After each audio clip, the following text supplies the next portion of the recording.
week 20 of the fantasy basketball season. Here's a few guards I look to add off the wire this week. So with the playoffs starting in some leagues one more week before the playoffs, this is definitely a key week for fantasy owners to go out there. The first guard, Miles McBride of the New York Knicks. Deuce McBride, it's been a decent year for him.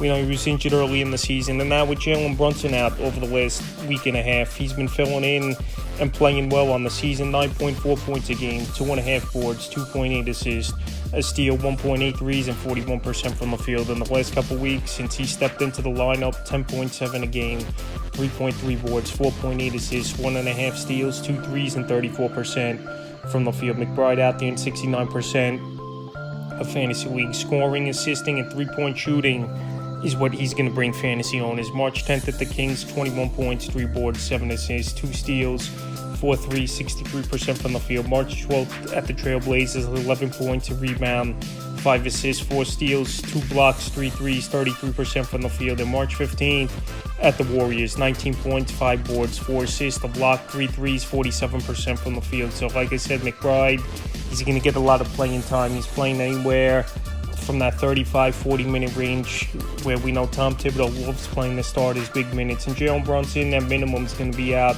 at least 2 more weeks. So McBride, like I said, he can help in the three-point shooting. He's going to help scoring and assisting in the basketball. And this week, he's a solid add. Next guard, Keyshawn George of the Washington Wizards. So this Wizard team, we know, is the worst team in the NBA. And it's all about playing the kids and obviously playing for a good draft pick as well. So George available right now in 71% of leagues on the year. 8.7 points a game, 4.2 boards, 2.5 assists, a steal, 1.7 threes, and 36% in his rookie year. But the last couple weeks, the numbers have definitely gone up. 13 a game, 5.7 boards, 3 assists, 1.6 steals, 1.6 blocks, 2.6 threes, and 42% from the field. So George, he could score the basketball, good rebounder, and his field goals definitely bumped up in three-point shooting over the last few weeks. March 11th at the Pistons, 12 points, 5 boards, 2 assists, 3 steals, a block, 2 threes, 44% from the field. March 13th at the Pistons again, 9 points, 4 boards, an assist, 3 steals, 3 threes, 37% from the field. And March 15th at the Nuggets, and obviously in an upset victory, 19 points, 7 boards, 5 assists, 3 steals, a block, 4 threes, 54% from the field. So like I said, this Wizard team, worst team in the league record-wise. These kids are playing and they're getting opportunities. And the last month of the year, Keyshawn George, he's definitely going out there and made the most of his chances, and he's playing 35-minute range. This week, while he's still out there in tons of leagues and getting that playing time, and this is what happens towards the end of the fantasy basketball season. A lot of rookies are going to get playing time on teams that are out of it, or players out of nowhere on teams that are out of it, can help fantasy owners.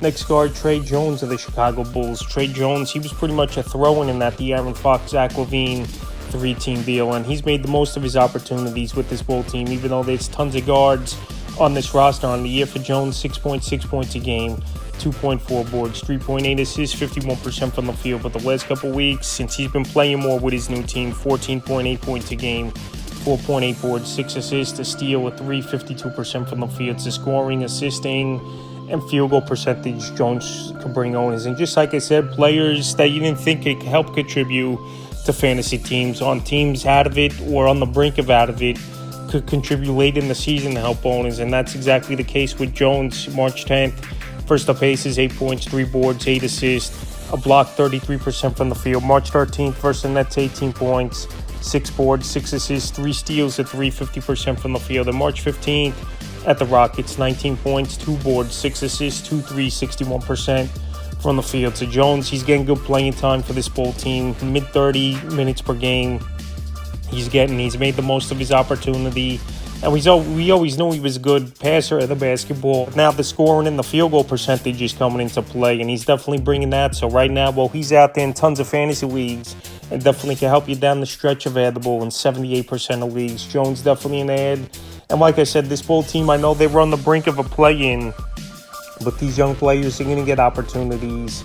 Obviously, they're evaluating for next season as well. The next guard, Moses Moody of the Golden State Warriors. Ever since the Jimmy Butler deal, this team's taken off and one of the best teams in the NBA, 13-1 when Butler's played this season. On the year for Moody, 10 points a game, 2.5 boards, 1.2 assists, 1.8 threes, and 44% from the field. So with all the attention to Steph Curry and Butler, a lot of open corner threes it's been for Moody, and he's made the most of getting those opportunities. In the last couple weeks, 13 a game, 4 boards, 2 assists, 1.4 steals, 2.1 threes, and 47% from the field. So 3-point shooting, scoring, and steals is what he's going to bring fantasy owners. Available in 82% of leagues March 10th versus the Trailblazers, 20 points, 2 boards, a steal, 2 threes, 70% from the field. March 13th versus the Kings, 17 points, 4 boards, 6 assists, 2 steals, a block, 4 threes, 57% from the field. And March 15th versus the Knicks, 18 points, a rebound, an assist, 2 steals, 4 threes, 50% from the field. So like I said, opportunities have been there for Moody in the corner, shooting that 3 ball.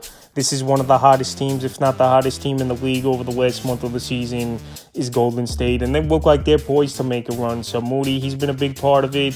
And like I said, with defenses, obviously focusing in on Curry and Jimmy Butler, he's going to go out there and get a decent amount of looks per game as Moody. And like I said, he's available in tons of leagues at 82%. And the final guard I looked at off the wire is Keon Johnson of the Brooklyn Nets. So Keon Johnson, he's been up and down all season long on this list. There was a time he wasn't playing much, and now he's playing a lot more once again and putting up numbers on the year. 10.2 a game, 3.8 boards, 2 assists, a steal, 1.5 threes, and 37% from the field. In the last couple weeks, 10.6 points a game, 4.6 boards, 2.4 assists, 1.9 threes, and 44% from the field. So Johnson scoring, 3-point shooting, and rebounding, he could bring fantasy owners in. He's out there in 83% of leagues. March 13th at the Bulls, 2 points, 2 boards, 2 assists, 2 blocks, 25% from the field. March 15th versus the Celtics, 21 points, 6 boards, 2 assists, a steal, 5 threes, 53% from the field.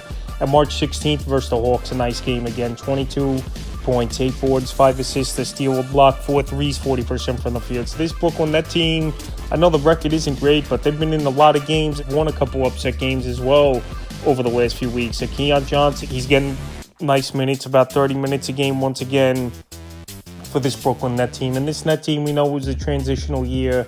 They got tons of draft picks. It's a rebuild. They're playing a lot of young players.